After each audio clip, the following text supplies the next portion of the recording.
Ramadan, ada satu peringatan yang sudah disampaikan oleh Rasulullah Shallallahu Alaihi Wasallam 14 abad lebih yang lalu.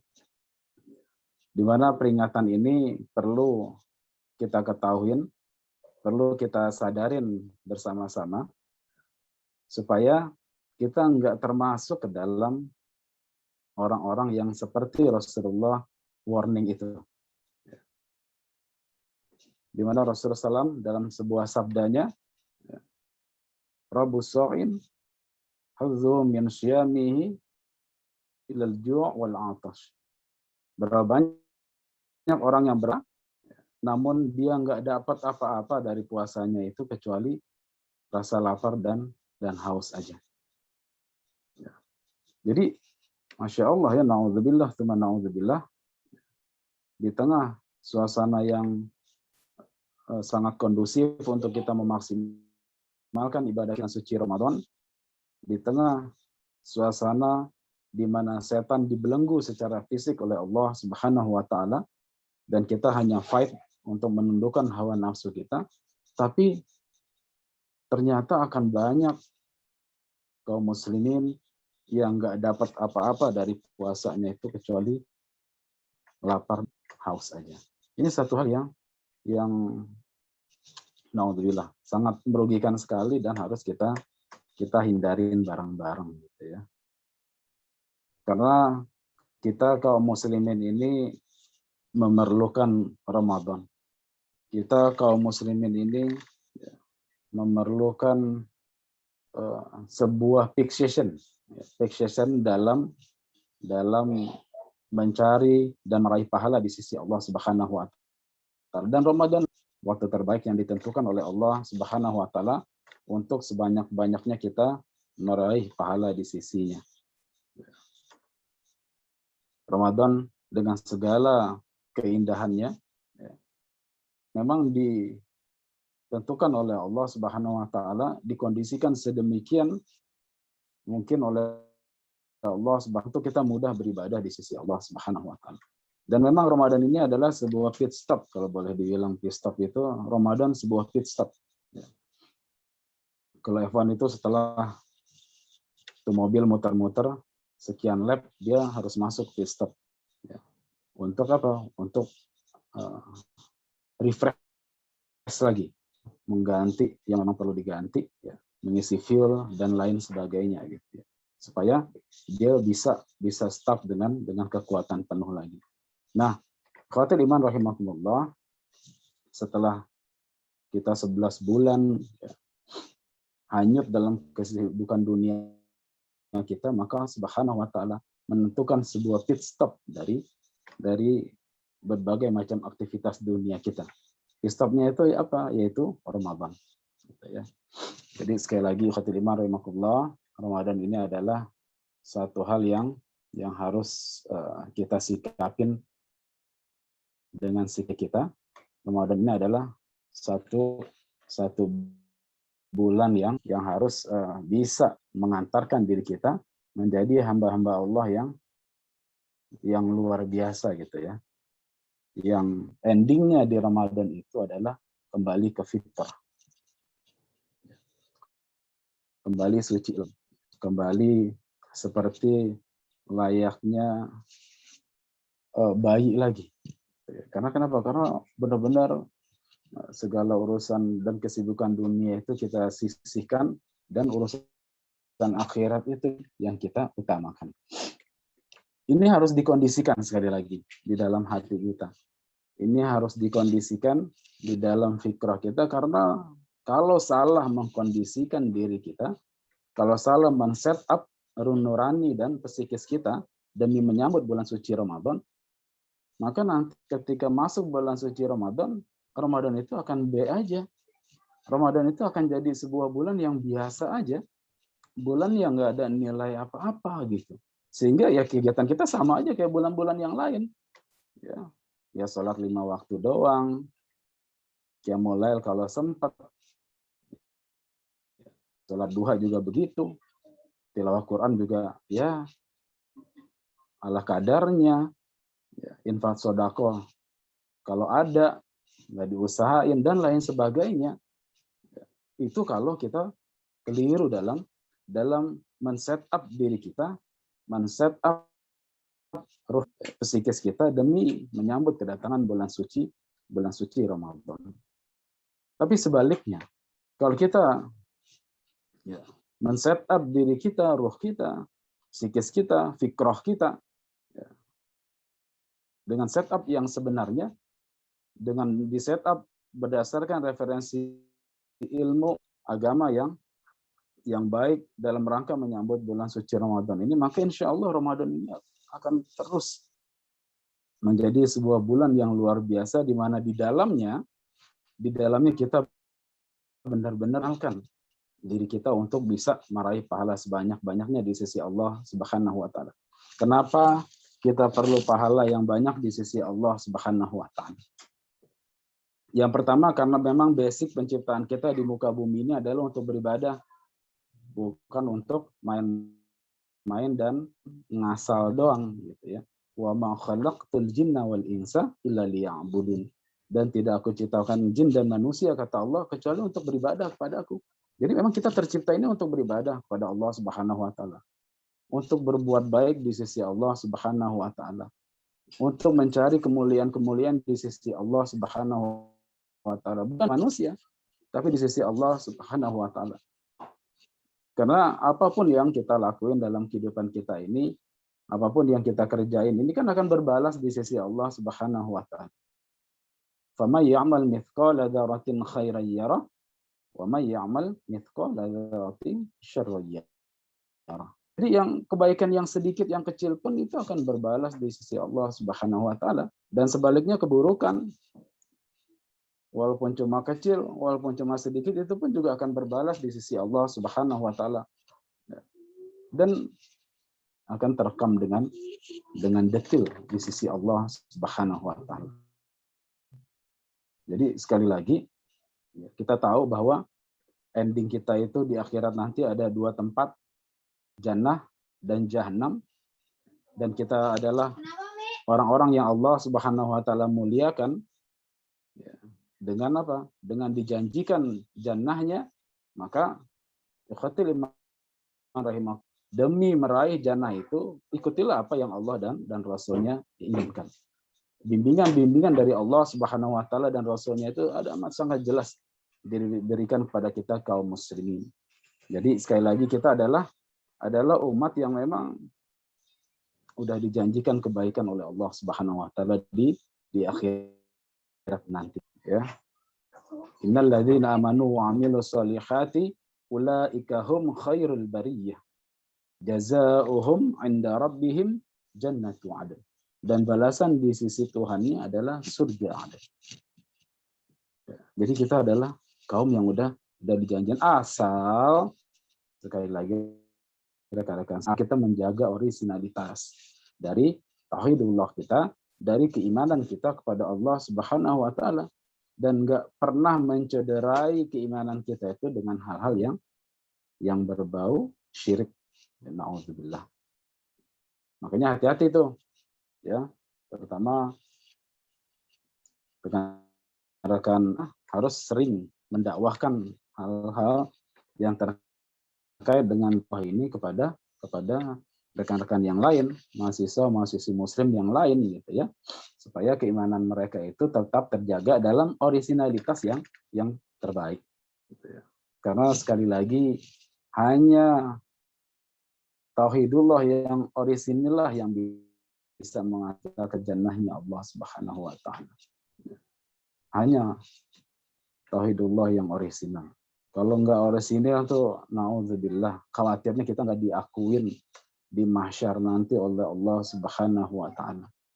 Ini yang harus kita jaga dan harus kita pertahankan dengan sangat teliti dan hati-hati tentang kita yang lurus kepada Allah Subhanahu wa taala dan Rasulnya. Sekali lagi kita sangat perlu pit stop ya. Pemberhentian sementara untuk kembali beraktivitas lagi.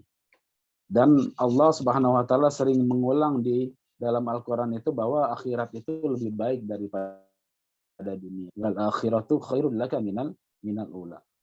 Allah terus mengulang-mengulang itu supaya kenapa? Supaya kita kaum muslimin ini mengutamakan urusan akhirat dibanding dunia. Makanya kalian itu mahasiswa-mahasiswa BSI yang semoga dirahmati oleh Allah Subhanahu wa taala, ketika kalian udah Allah tentuin sebuah kesibukan dalam kesibukan yang baik di LDK, itu adalah karunia yang besar bagi Allah untuk mengganti kalian. Gampang bagi Allah Subhanahu wa taala untuk enggak melibatkan kalian dalam gerakan kebaikan, gampang banget. Tapi ketika kita udah ditentukan oleh Allah Subhanahu wa taala untuk terlibat aktif dalam gerakan kebaikan, maka pertahankan itu. Sikapi itu dengan sikap yang sebenarnya, karena itu kemuliaan yang Allah Subhanahu wa taala tentukan untuk kita.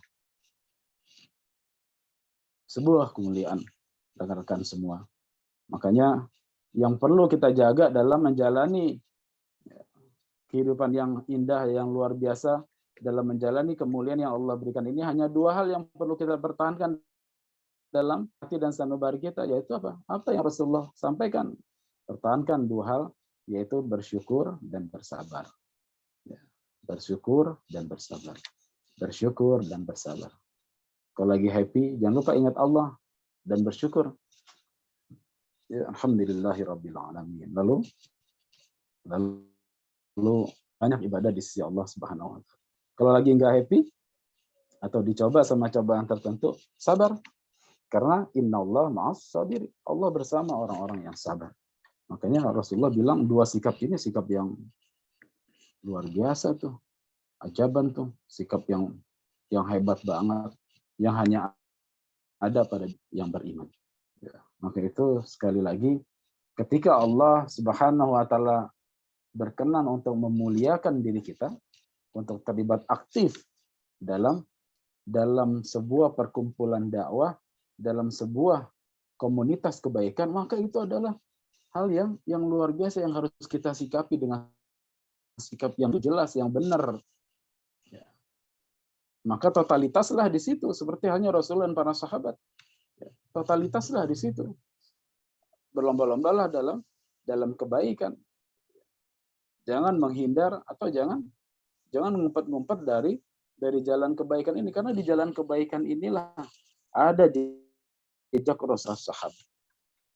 Dengan harapan bahwa dengan bertahannya kita di jalan kebaikan ini, insya Allah Allah akan membalas setiap usaha kita dalam jalan kebaikan ini dengan balasan terbaik di sisinya, yaitu sebagai amal-amal jihad di sisi Allah SWT. Makanya rekan-rekan semua, rahimakumullah, ini harus dipertahankan. Ya. Ini harus disikapi dengan semangat yang luar biasa. Sehingga benar-benar ya, kalian akan next-nya akan menerima berbagai macam kebaikan di sisi Allah Subhanahu wa taala. Walaupun kalian nggak minta. Walaupun kalian nggak minta, tapi kalian akan buktiin seperti yang saya sampaikan tadi itu, ya. Walaupun hanya bermodalkan ijazah BSI, tapi alhamdulillah anak buah saya anak Trisakti, anak kampus negeri gitu. Saya pernah dapat amanah jadi manajer, bisa keliling Indonesia, bisa sekali lagi hanya bermodalkan ijazah BSI. Yang kalau hitung-hitungan manusia tuh mana mungkin, kan banyak soalnya anak buah saya yang lulusan sekolah penerbangan juga begitu. Tapi ya qadarullah gitu ya. Tugas kita apa sih? Tugas kita cuma taat. Setelah ikhtiar kuat kita jalanin dari mahasiswa yang baik. Ya. Kalau kemudian di tengah sebagai mahasiswa kita aktif dalam menebarkan berbagai macam kebaikan, ya. Dan kemudian kita bersabar dalam gerakan kebaikan itu, yakinlah bahwa Allah Subhanahu wa taala akan memberikan banyak kebaikan dalam diri kita. Itu janji Allah Subhanahu wa taala. Kalau kita ikhlas menjadi karyawannya Allah Subhanahu wa taala, Allah akan memberikan banyak kemudahan-kemudahan dalam diri kita. Karyawan perusahaan aja dikasih gaji, dikasih tunjangan-tunjangan, apalagi menjadi karyawan Allah Subhanahu wa taala dalam menyebarkan dinullah ini. Intan surullaha yansurkum wa yutsabbit aqdamakum. Barang siapa yang nolong agama Allah, Allah akan dan Allah akan neguhkan ya, kedudukan dia. Makanya khatimah rahmatullah, bertahanlah dan bersabarlah dalam komunitas kebaikan ini karena Allah menjanjikan surga. Allah menjanjikan banyak kebaikan ya yang akan diraih oleh hamba-hambanya yang terus berjuang di sisi Subhanahu wa taala. Oke, rekan-rekan BSI rahimakumullah.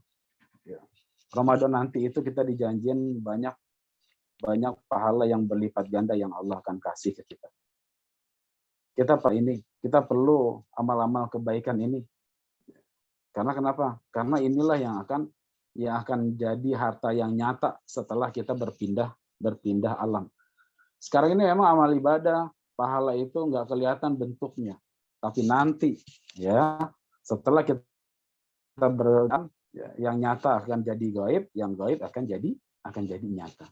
Itu disampaikan oleh Rasulullah SAW ya, dalam sebuah hadis panjang banget dan udah akan sampaikan hadis ini dalam rangka apa? Dalam rangka untuk kembali meyakinkan diri kita, ya, memotivasi diri kita untuk bulan suci Ramadan memaksimalkan semua potensi dan usaha yang ada untuk memperbanyak ibadah di sisi Allah Subhanahu wa taala. Karena ini kita perlu ibadah di sisi Allah Subhanahu wa taala. Tolong disimak ya. Ini tentang perjalanan ruh manusia setelah kematian. Berapa menit lagi? Masih lama kan? Masih lama udah, silakan. Atau sampai subuh kita nanti. Boleh. Jangan terus udah nggak tidur. Siap udah. Oke. Lanjutkan. Ini perjalanan ruh manusia setelah kematian, gitu ya. Dari Al-Barak bin Azib radhiyallahu anhu ceritakan, kami pernah mengiringi jenazah orang Ansar bersama Rasulullah Shallallahu Alaihi Wasallam.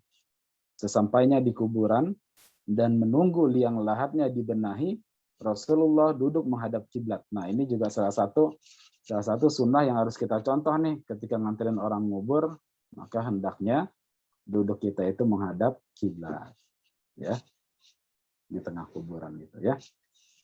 Kami pun duduk di sekitar beliau dengan khusyuk, seolah di kepala kami ada burung. Jadi kayak seakan ada burung itu maksudnya nunduk sahabat itu, diam, nggak banyak bicara. Dan memang sunnahnya di kuburan itu kayak begitu tuh, nggak banyak bicara, diam, nggak cekak-cekekan gitu ya. Soalnya kalau kita banyak cekak-cekek di kuburan, ada suara ketawa yang lain, ntar yang nakutin kita kan kacau gitu, ya enggak. Ya, jadi sunnahnya kayak Rasulullah dan para sahabat menghadap kiblat dan diam. Di tangan Nabi Shallallahu Alaihi Wasallam, beliau tusukkan ke tanah, kemudian beliau menengadah ke langit, lalu beliau menunduk. Beliau ulang 3 kali, kemudian beliau bersabda, mintalah perlindungan kepada Allah dari azab kubur. Beliau ulangi 2 atau 3 kali, kemudian beliau berdoa, Allahumma inni a'udzubika min adzabil qabri. Aku berlindung kepada Allah dari azab kubur. 3 kali. Ya.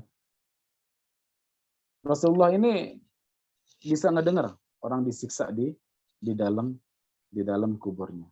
Rasul bisa melihat alam setan ya, atau hal yang gaib, makanya luar biasa tuh Rasulullah SAW. Sampai Rasulullah bilang, kalau kalian seandainya bisa mendengar sepertiku, maka kalian akan sedikit tertawa dan banyak nangis, karena ya seperti itulah kondisinya.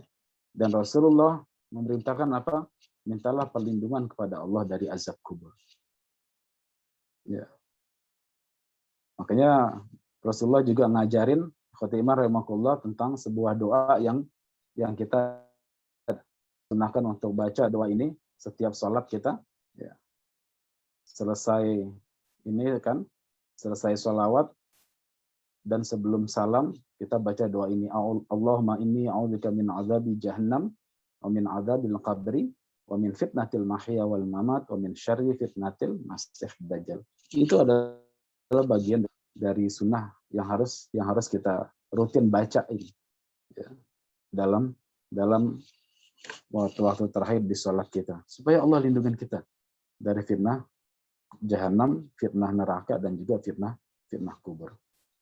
Kemudian beliau menceritakan proses perjalanan ruh mukmin dan kafir.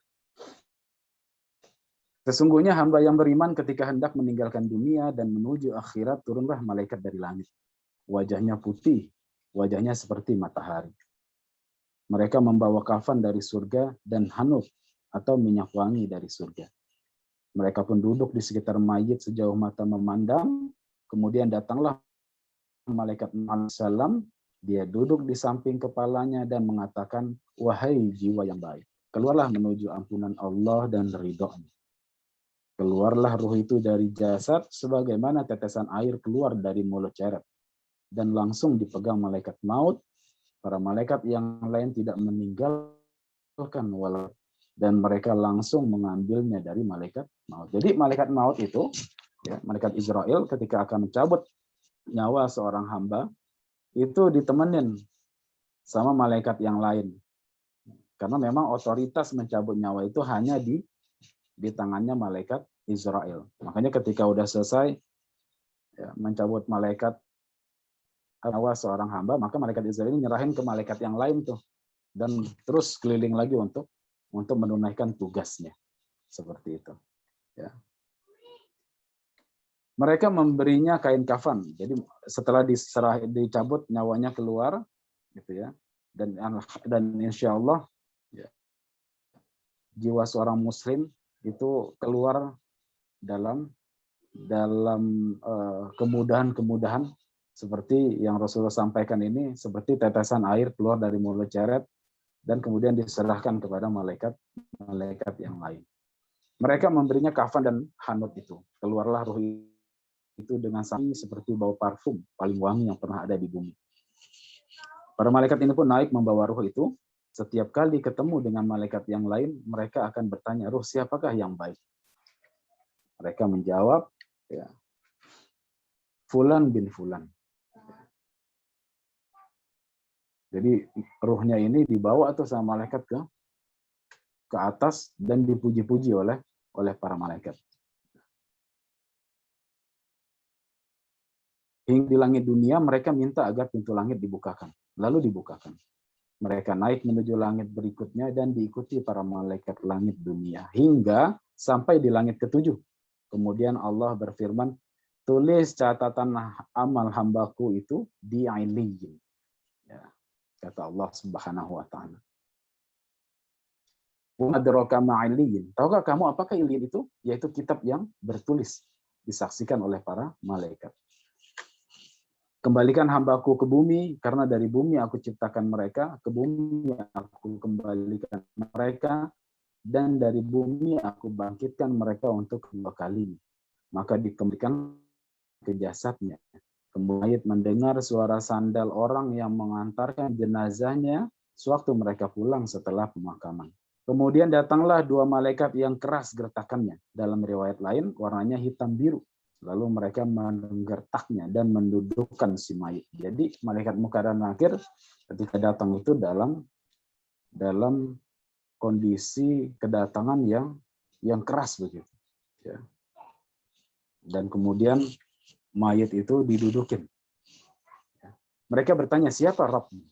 Si mukmin menjawab, Rabbku Allah. Apa agamamu? Tanya malaikat, agamaku Islam. Jawab si mukmin. Siapakah orang yang diutus di tengah kalian? Oh, dia Rasulullah Shallallahu Alaihi Wasallam. Sang malaikat bertanya lagi, bagaimana amalmu? Jawab mukmin, saya membaca kitab Allah, saya mengimaninya dan membenarkannya. Pertanyaan malaikat, siapa Rabbmu, apa agamamu, siapa nabimu? Inilah ujian terakhir yang akan diterima seorang mukmin. Allah memberikan keteguhan bagi mukmin itu untuk menjawabnya. Gitu ya. Jadi benar-benar Allah teguhin tuh jiwa seorang mukmin untuk menjawab berbagai macam pertanyaan malaikat. Sehingga dia bisa menjawab, Rabbku Allah, agamaku Islam, Nabiku Muhammad SAW. Tiba-tiba ada suara dari atas, hambaku benar. Bentangkan untuknya surga, beri pakaian surga, bukakan pintu surga untuknya. Dia pun mendapatkan angin surga dan wanginya surga, dan kuburannya diluaskan sejauh mata memandang. Masya Allah. Luar biasa ya. Ini dia pentingnya kita menjaga originalitas dari keimanan kita. Jangan sampai kita bangga dengan apa? Dengan KTP kita yang Islam, kita udah GR bahwa kita seorang muslim, tapi na'udzubillah karena kita nggak ada usaha kuat dan ketat dalam menjaga originalitas dari keimanan kita kepada Allah Subhanahu wa taala, maka iman kita nggak diakui, na'udzubillah. Yang datang bukan malaikat yang wangi. Nanti kita lihat akan kisah selanjutnya ya. Dari sabda Rasulullah SAW ini. Nah, kalau mayat orang muslim ini di kuburannya itu kemudian diluasin. Kuburannya sejauh mata memandang. Kemudian datanglah orang yang wajahnya sangat bagus. Pakaiannya bagus, baunya wangi. Dia mengatakan kabar gembira dengan sesuatu yang menyenangkan. Kabar gembira dengan ridho Allah dan surga dan penuh kenikmatan abadi. Ini hari yang dulu kamu dijanjikan. Si mayat dengan keheranan bertanya, semoga Allah juga memberi kabar gembira untuk Anda. Siapa Anda? Wajah Anda mendatangkan kebaikan. Orang yang berwajah bagus ini menjawab, saya amal sholatmu. Masya Allah, subhanallah. Jadi amal sholat kita yang kita kumpulin banyak di dunia ini akan jadi teman nanti di kubur kita. Nggak kesepian kita, nggak sedih kita. Luar biasa ya. Makanya kenapa sekali lagi kita sangat berharap banyak dengan kedatangan bulan Ramadan, supaya Ramadan ini bisa benar-benar jadi waktu terbaik kita untuk mendulang pahala di sisi Allah Subhanahu wa taala. Untuk jadi teman kita ya. Di alam barzah nanti. Ini hadis sahih. Ya kita wajib untuk meyakininya. Makanya khawatir imam rahimakumullah, sekali lagi jaga ya, originalitas dari keimanan kita dan bergembiralah kita dengan kedatangan bulan suci Ramadan, di mana di bulan suci Ramadan itu Allah Subhanahu wa taala akan melipat gandakan balasan pahala di sisinya. Yang insya Allah sekali lagi itu semua akan jadi teman terbaik kita di alam barzah nanti. Gitu ya. Itu adalah perjalanan roh seorang yang beriman. Kemudian dibukakan pintu surga dan pintu neraka. Ketika melihat ke neraka disampaikan padanya, itulah tempatmu jika kamu bermaksiat kepada Allah dan Allah gantikan kamu tempat yang itu. Kemudian si mayit menoleh ke arah surga. Melihat janji surga, si mayit berdoa, wahai Rabbku, segerakanlah kiamat agar aku bisa berjumpa kembali ke keluarga dan hartaku. Lalu disampaikan adanya tenang. Jadi luar biasa tuh. Ya, ruh seorang yang beriman ketika di alam barzah, dia itu udah ngerasain angin surga, udah ngerasain wanginya surga, baru ngerasain angin dan wanginya surga aja dia udah luar biasa happy, ya, luar biasa senang. Makanya ruh orang yang beriman itu akan minta sama Allah supaya kiamat dicepetin. Agar kenapa? Agar bisa ya, dengan segera untuk merasakan berbagai macam kenikmatan di dalam jannahnya Allah Subhanahu wa taala. Masya Allah. Ya. Kan udah waktu menunjukkan tersisa kurang dari 1 menit lagi. Kurang dari berapa? Kurang dari 1 menit lagi. Mungkin kurang 1 menit lagi ya? Iya, okay. Kurang untuk mungkin nanti lanjut di sesi ketiga, penutup langsung dan tanya jawab. Oke. Kita menunggu sampai Zoom tertutup. Jadi itu seperjalanan